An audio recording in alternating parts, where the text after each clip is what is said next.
All right, here with Gavin Davis of the Shady Spring Tigers. Today announcing he's signing to continue his athletic career as a football player at Glenville. We see the shirt, Gavin. Just talk about your decision to go to Glenville. What you liked about it, and why you're headed that way.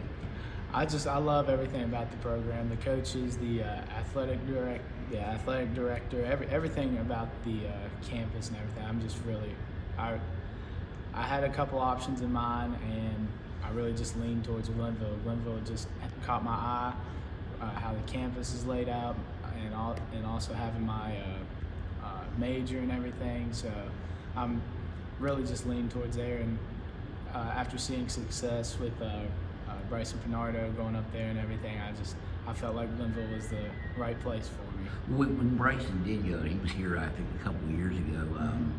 I think he was a linebacker as well, right? And you told me you're going to be going there as a linebacker. Probably a lot of people after the year you had last year, a couple 300-yard games, over 1,500 yards rushing, a couple dozen touchdowns.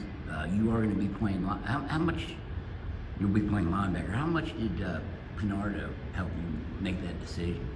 Just really seeing his style of play and everything.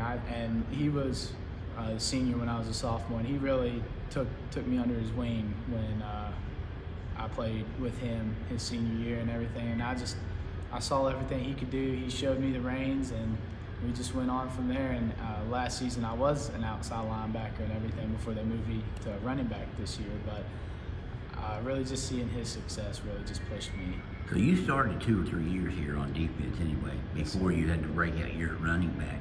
I think a lot of people say, wow, he's a really good running back. You think you'll miss being on the offensive side of the ball, or no?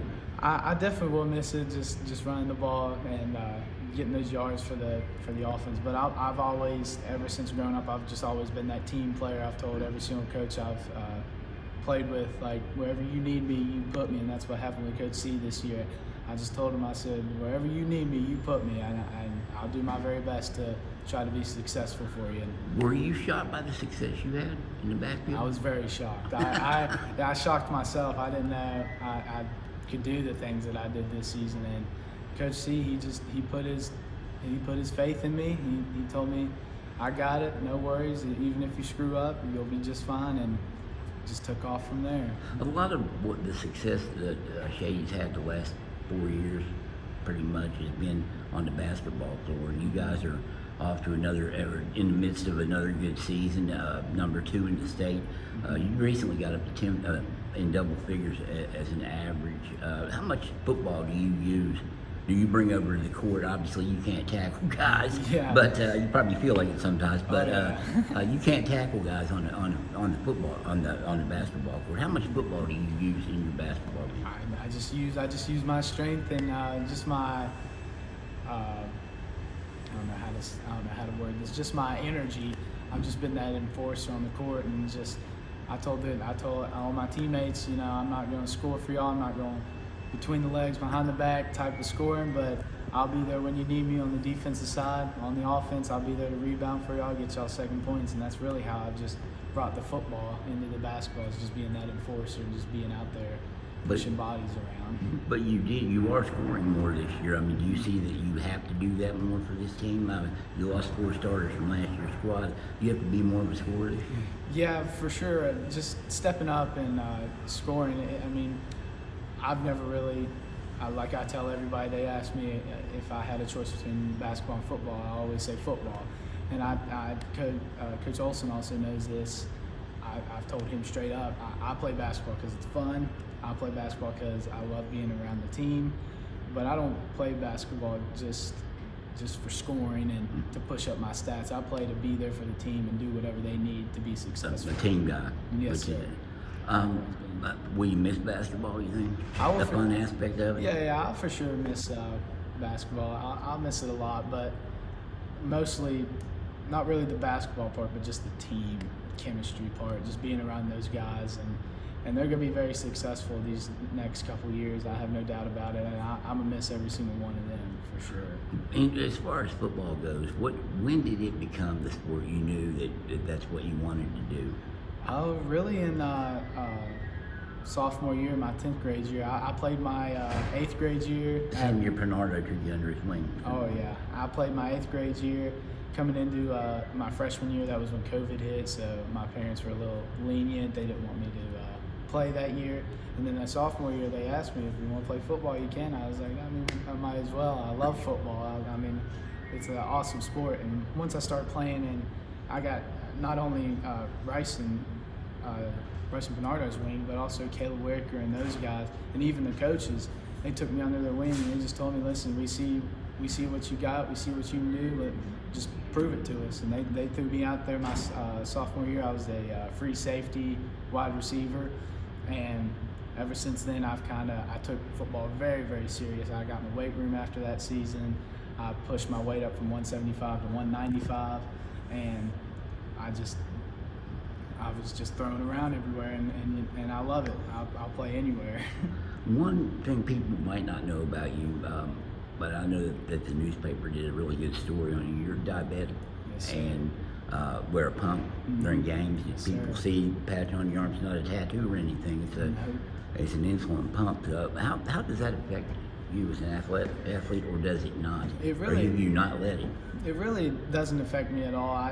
It's something that's always there. It never goes away. It's like a gnat. But then again, I've learned ways to move around it. My insulin pump, I normally wear. Some people don't know this, but I wear a lacrosse arm sleeve where it's got pads on the forearm, the elbow, and the tricep. And that tricep pad will just protect my arm. And even in basketball, most people don't know it, but I wear my shooting sleeve not because I want to look good or because I shoot, but mainly because that arm sleeve just protects my insulin pump. So it's obviously there, and it's obviously not going anywhere. But then I just don't let it. I try not to let it affect anything I do. Has it not affected you as in the athletic realm ever? Never. I've never had a time. Well, I'll take that back. Sometimes, when my blood sugar gets high, I can dehydrate quicker and everything. So normally on game days, in my classroom right now on my table, I got a Pedialyte. I drink Pedialyte every game day and everything, and that was for football too. But most of that stuff, my mom and my dad take great care of me. They make sure my numbers are just fine for game days and everything, and they really take care of me. It'd be hard to leave them. It'll be very hard, and just growing up, my mom's really shown me the reins and how to take care of myself, how to correct my blood sugar, cover for whatever I eat and everything. She's really showed me, and that's why I have no doubt that even being as far away as I am, she'll still be in my life. She'll still be helping me through everything. What are your goals when you go to Glenville? What would you like to do immediately and long term? I just want to be a good, not really influence, but just a good team player for the team. I just want to go there. I want to help out the team as much as I can. I want to do what I can to help the team be successful. And back to what I was saying about just being the team player, I want to be there for my team. I want to do what I can for them, and that's basically what my mindset is going into Glenville, is just being there, being on the team, trying to help these 4-year starter guys and all of them, just really be there and help them be successful throughout the season. All right, well, Gavin, congratulations on the signing, and we wish you the best of luck in Glenville. We'll keep an eye on you. I appreciate it. Enjoyed covering you these last few years. Yes, sir. I appreciate it. Thank you.